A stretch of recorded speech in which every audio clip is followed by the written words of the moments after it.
इस वीडियो में आप लोग समझेंगे गास का प्रमेय, जो गास का प्रमेय 2019 में 3 नंबर में आया था। और मैं ये भी बताया था पिछली वीडियो में कि कूलाम का नियम 2023 में आया था। ये पहला चैप्टर है जिसमें से 2 क्वेश्चन हैं जो कि आ चुके हैं। एक गॉस का प्रमेय 2019 में 3 नंबर में आया था और कूलाम का नियम 2023 में जो अभी एग्जाम हुआ है उसमें कूलाम का नियम 3 नंबर में आया था। तो मैं अब भी पढ़ाऊंगा आप लोगों को गास का प्रमेय। और पिछली वीडियो में मैं वैद्युत आवेश क्या है, मूल आवेश क्या होते हैं, वैद्युत क्षेत्र की तीव्रताएं क्या होती हैं और कूलाम का नियम क्या होता है ये बता दिया हूं। अगर आप लोग नहीं देखे हैं तो पिछली वीडियो में जाकर के आप लोग देख सकते हैं। मैं पिछली वीडियो का लिंक जो है डिस्क्रिप्शन में डाल दिया हूं, आप लोग वहां पे जाकर के देख सकते हैं। या मेरे लोगो पर क्लिक करेंगे, उसके बाद वीडियो में जाएंगे तो मेरा टोटल वीडियो आ जाएगा, वहां पर आप लोग देख सकते हैं। एग्जाम के महत्वपूर्ण प्रश्न में पढ़ा रहा हूं। ओके, फिजिक्स का आज मैं पढ़ाऊंगा गॉस का प्रमेय। ठीक है, तो अब स्टार्ट हुआ। यहाँ पे देख रहे हैं आप लोग कि गॉस का प्रमेय क्या है। तो ये गॉस ने बताया था कि किसी भी बंद पृष्ठ से गुजरने वाला जो वैद्युत फ्लक्स होता है, किसी भी बंद पृष्ठ से गुजरने वाला वैद्युत फ्लक्स उस पृष्ठ पर उपस्थित आवेश का 1/ε0 गुना होता है। आप लोग नहीं समझे होंगे, फिर समझो। जैसे कि मैंने पिछली वीडियो में आप लोगों को बताया था कि हर चीज पर आवेश होता है, मूल आवेश होते हैं। क्या मूल आवेश का मान कितना होता है ये कमेंट में बता देना आप लोग, क्योंकि मैं पिछली वीडियो में बता दिया है। तो क्या हुआ कि अगर कोई भी पृष्ठ हो, अगर वो पृष्ठ जो हो बंद हो, उसमें अगर पृष्ठ से गुजरने वाला कोई वैद्युत फ्लक्स गुजर रहा हो, यानी कि ऐसे नहीं है तो समझो, घर में अगर कोई सुराख होता है जिसमें से रोशनी आती है, तो ये रोशनी सूरज की किरणें आती हैं, तो ये क्या कहेंगे, उस पृष्ठ को कहेंगे कि ये पृष्ठ है, इसमें से रोशनी गुजर रही। ठीक इसी तरीके से किसी भी बंद पृष्ठ में से वैद्युत फ्लक्स गुजर रहा हो और उस पृष्ठ पर आवेश हो, ऑलरेडी आवेश होता है, आप लोगों को बताया कि मूल आवेश होते ही हैं हर चीज पर, इस पर है, इस कलम पर है, इस बाल पे है, हर चीज पर है। तो समझ गए कि किसी भी बंद पृष्ठ से गुजरने वाला वैद्युत फ्लक्स इस पृष्ठ पर उपस्थित आवेश के 1/ε0 गुना होता है। यही है आपका गॉस का प्रमेय। तो उसका फॉर्मूला है फाई इक्वल टू क्यू बटा एप्सिलॉन जीरो। तो फाई इक्वल टू क्यू बटा एप्सिलॉन जीरो कैसे? तो मैंने बताया कि उस पृष्ठ पर आवेश है और उसी पृष्ठ से गुजर रहा है, तो उस आवेश का 1/ε0 गुना होगा, तो क्यू बटा एप्सिलॉन जीरो गुना। क्लियर? तो फाई इक्वल टू क्यू बटा एप्सिलॉन जीरो, ये आपका गॉस का प्रमेय का नियम है। यहाँ एप्सिलॉन जीरो गुना क्या है? एप्सिलॉन जीरो वायु अथवा निर्वात का वैद्युतशीलता है। तो एप्सिलॉन जीरो का मतलब होता है कि वैद्युतशीलता।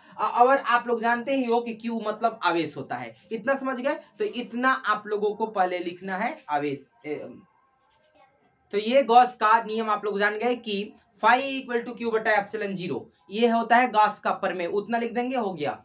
अब आप लोगों के सामने है महत्वपूर्ण परिभाषाएं, जो कि ये भी एक एक नंबर में एग्जाम में पूछता है। पहला क्वेश्चन ये है कि गॉसियन पृष्ठ किसे कहते हैं? तो गॉसियन पृष्ठ वह पृष्ठ होता है जिस पृष्ठ पर गॉस का जो नियम का प्रयोग होता है, यानी कि वह पृष्ठ जिस पर गॉस के प्रमेय का प्रयोग होता है उसे कहते हैं गॉसियन पृष्ठ। क्या कहेंगे? वह पृष्ठ जिस पर बंद पृष्ठ जिस पर गॉस प्रमेय का रिसर्च होता हो उसे क्या कहते हैं? गॉसियन पृष्ठ।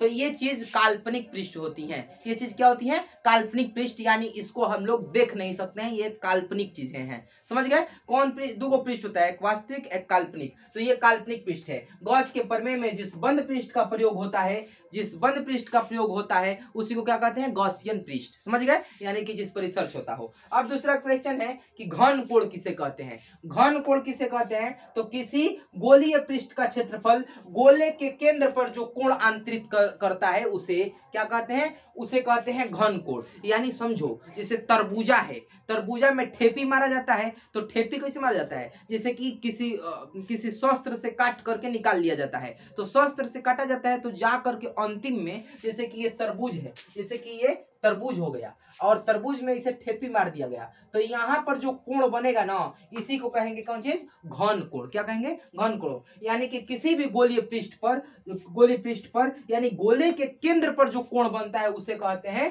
घन कोण। समझ गए? यानी कि तरबूज के केंद्र पर कौन सा कोण बनेगा? घन कोण। क्लियर? अभी मैंने बताया गॉस का प्रमेय और गॉसियन पृष्ठ और जो कि आपको स्टेरेडियन के बारे में बता रहा था, घन कोण के बारे में। तो मैं उसका घन कोण का मात्रक स्टेरेडियन होता है, मैंने ये सब बता दिया। अब जाकर के आज मैं बताऊंगा अभी विद्युत विभव। विद्युत विभव से आप क्या समझते हैं? तो विद्युत विभव वो चीज होता है जिसमें विद्युत विभव वो चीज होता है विद्युत विभव। तो विद्युत विभव वो चीज होता है जो कि कोई भी आवेश को अनंत से विद्युत क्षेत्र के अंदर उसके कोई पॉइंट पर यानी पी केंद्र पर लाने में किया गया कार्य को विद्युत विभव कहते हैं। जैसे कोई भी पृष्ठ है, कोई भी विद्युत क्षेत्र का पृष्ठ है, यानी कि विद्युत क्षेत्र में कोई अंतिम दूरी पर, कोई अनंत दूरी पर आवेश बैठा है और उसको अगर लाए किसमें? विद्युत क्षेत्र के किसी बिंदु पर, इसमें जो कार्य हम किए हैं ना, इसी को कहेंगे विद्युत विभव। जैसे अब मैं यहां से यहां तक कलम चला दिया, यहां से यहां तक, तो ये भी मैं कार्य किया हूं। तो यहां से यहां तक मैं जो कार्य किया हूं, ठीक इसी तरीके से कोई विद्युत क्षेत्र में, ये विद्युत क्षेत्र है और यहाँ पर अंतिम अनंत दूरी पर एक आवेश है, इसको हम टांग करके इधर ला रहे हैं, टांग करके हम यहाँ पर ला दिए। कहाँ पे ला दिए? इसके अंदर ला दिए किसी पृष्ठ पर। तो इसमें जो हम कार्य किए हैं ना, इसी को कहेंगे विद्युत विभव, यानी कि आप लोग समझ गए होंगे। अब मैं बताऊंगा आप लोगों को विभवांतर क्या होता है, इतना तब तक आप लोग लिख लो।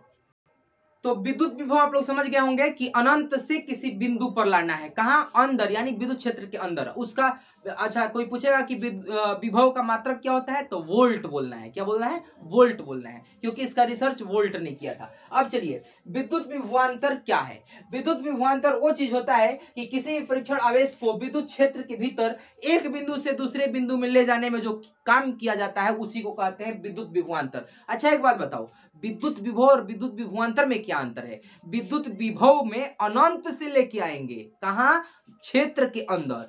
और ये जो है क्षेत्रवे के अंदर एक बिंदु से दूसरे बिंदु तक लाएंगे, यानी कि वो अनंत से लेके आएंगे। किसमें? विद्युत विभव में। अब विद्युत विभवांतर में क्षेत्र के अंदर किसी बिंदु से किसी बिंदु में ले जाएंगे। जैसे कि मान लो ये बलिया जिला है, तो बलिया जिला में जैसे कि बैरिया से हम हल्दी जा रहे हैं, तो ये क्षेत्र हो गया कौन? बलिया जिला। अब बैरिया से हल्दी गए तो ये हो गया कि बलिया जिला के अंदर एक पॉइंट से दूसरे पॉइंट पर मैं गया हूं, समझ गए ना? तो ये जो गया हूं, तो ये कह देंगे कि हम विभवांतर जैसा काम कर रहे हैं, यानी कि जिला के अंदर एक बिंदु से दूसरे बिंदु पर जा रहे हैं। अगर यही कहा जाएगा कि विभवांतर के बारे में बताओ, तो विभवांतर के बारे में मतलब कि बलिया जिला का जो बॉर्डर है, जैसे माझी है, तो माझी से हम आ गए बैरिया, तो ये कहेंगे कि भैया ये तो विभव के बारे में बात हो गई, यानी कि बॉर्डर यानी अनंत से कहाँ आ गए हम? एक जिला के पॉइंट में, यानी कि बलिया जिला के पॉइंट में।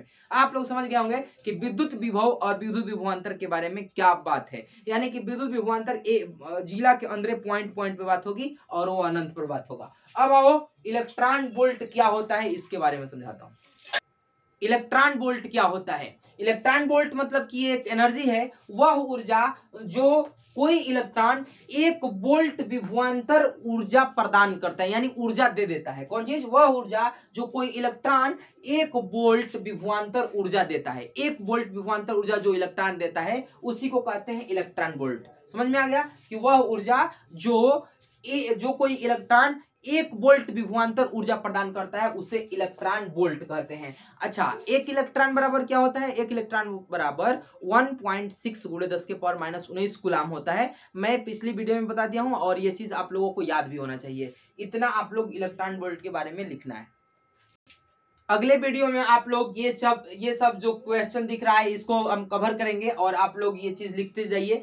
और मैं ये बता दूं कि जितने भी लोग हैं, अगर आप लोग फिजिक्स नहीं पढ़े हैं 12th में या जो जहां भी आप लोग कंपटीशन का भी तैयारी करते हैं, तो ये चीज आप लोग 2-3 बार देखते जाएं इस वीडियो को। इसमें आप लोग जो एग्जाम में आने वाले क्वेश्चन, इसी को मैं सॉल्व करा रहा हूँ। और आप लोग इस चीज को इधर उधर आप लोग अपने दोस्तों के पास भेज भी सकते हैं, क्योंकि उसी चीज को मैं बता रहा हूँ जो कि एग्जाम में बार बार आता है। और आज के वीडियो में इतना ही, कल हम लोग इस चीज को पढ़ेंगे।